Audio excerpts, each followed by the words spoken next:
This video focuses on registration and getting images in the same place each time. This is a stop, so you have to find the hole on the plate cylinder that the stop fits into. And then you're going to loosen this side first because it's just easier that way. And then we're going to focus on this side. And the way this works is you've got the scale and you've got the pointer. Now the pointer doesn't move. Okay. The scale moves. But the concept is still, I mean, it's simple if you don't overthink it. If you go higher on the scale, you've raised the image. When you have to go lower, you have to hold this in, but if you moved it to a lower point on the scale, you've lowered it. But it's easy to get confused, I guess. Some people think, well, the scale's going down, so I've lowered the image. Right. No, the pointer's higher on the scale, the image is up. Okay. If the pointer's lower, you just need to forget about what's moving and just think that up on the scale is up and down on the scale is down. Okay. Okay? Now at this point, before we go any further, we can check and see where we're at. Okay. Okay? You can see, and because I've done this project so many times, it's 3/4 of an inch there, and it's 3/4 of an inch thereabout. It's just a little high. And if you do the math, it makes sense. You've got 7 inches between the marks. Right. You're subtracting it from 8.5, which gives you 1.5. Half of 1.5 is 3/4. Okay. We do this all the time in here for centering, okay? And Okay. it's why I do it. Right. You know, everyone should be able to do it. The math isn't hard. You subtract the small one from the big one, divide the answer in half. Okay. And so there we go. It's just a little high. It's just a little over 3/4 here, just a little under. We can also check here. It's a little less than 1.5 here, which means it's going to be a little over here. And the Okay. same thing is true. You've got 8 inches this way. If you subtract 8 from 11, you get 3. Half of 3 is 1.5. Okay. All right?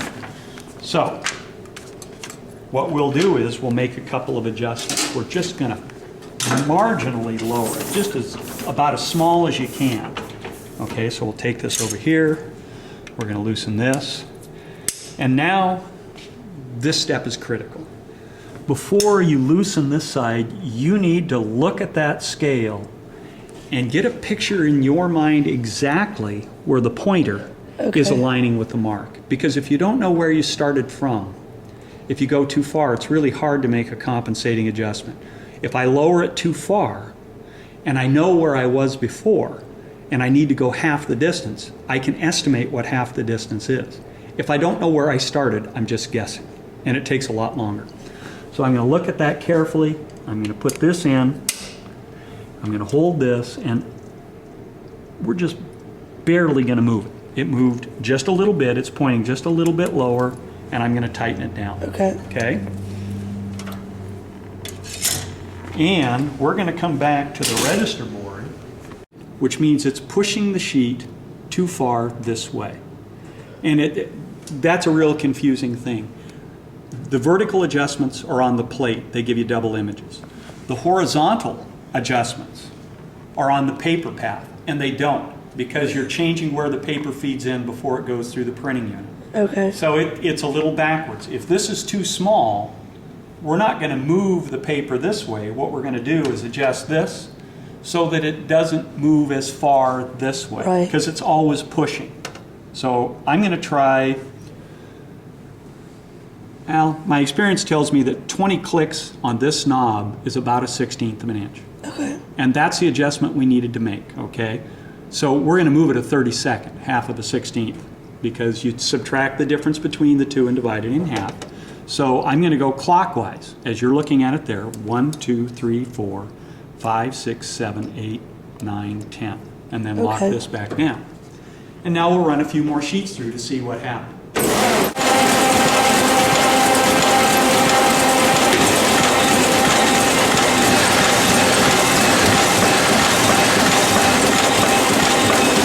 Now, that didn't do much of a move, but you can see that we've lowered it just slightly. And you won't see what happened this way. But my guess is we're pretty close. And we need to make a little more of a horizontal adjustment. I'll try to hold this so you can film it. you can see that, again, it's just slightly off of 1.5. And it's pretty good on the vertical. It's 3/4 there. And it's 3/4 there. Okay. Now, kids would make to you about, well, why does it have to be perfectly centered? Why do we have to do this? Well, you don't have to on the first color. But if you don't have the skills that it takes to center this well, you'll never get the second color aligned to the first color, okay? Because you have to do exactly the same thing. You have to look at how far the two marks are off. You have to split the difference in half. You have to make the adjustment. So it's this, if you can get through this, it's much easier to do the second color. And what we're going to do next, this is the last check. I told you that we were going to do a double check on our paper path to make sure things were feeding right, and we will do that like this. We're going to run, 10 or 15 sheets through.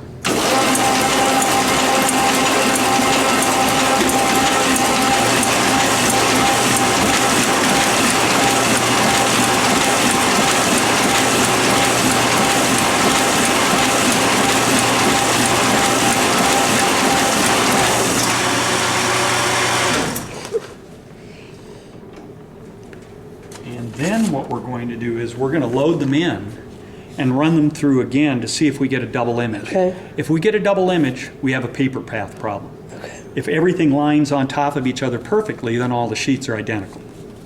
So we'll come back here.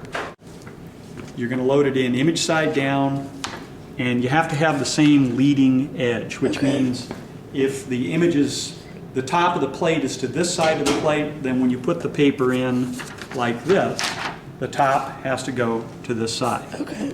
Okay? And you'll know immediately if you don't do that because everything will be backwards. You get a good picture here of where you finished up today, and you come back in a week when the color's on the press that you want, you ought to be able to adjust it fairly close.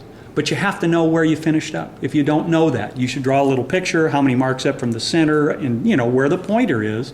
And that's going to get you to within maybe a 32nd or a 16th of an inch, which means you don't have a lot of adjusting to do.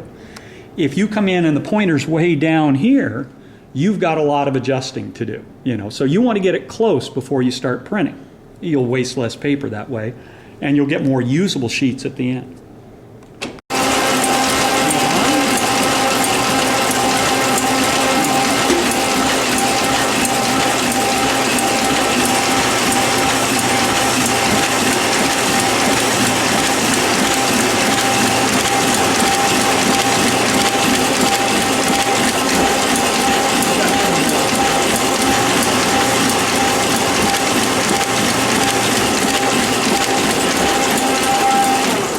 Now what we'll do is we'll inspect these. And what we're looking for are double images. Oh, you don't have one there. You don't have one here. And you can see there are no double images on the sheet. If you get one with a double image, then you know that sheet misfed somehow. And if you get a lot of them that way, you have to work on your paper path some more. But these are all feeding the same. And by double image, it's important that you label the leading edge, which is the edge of the sheet that feeds through the press first, and the operator's side.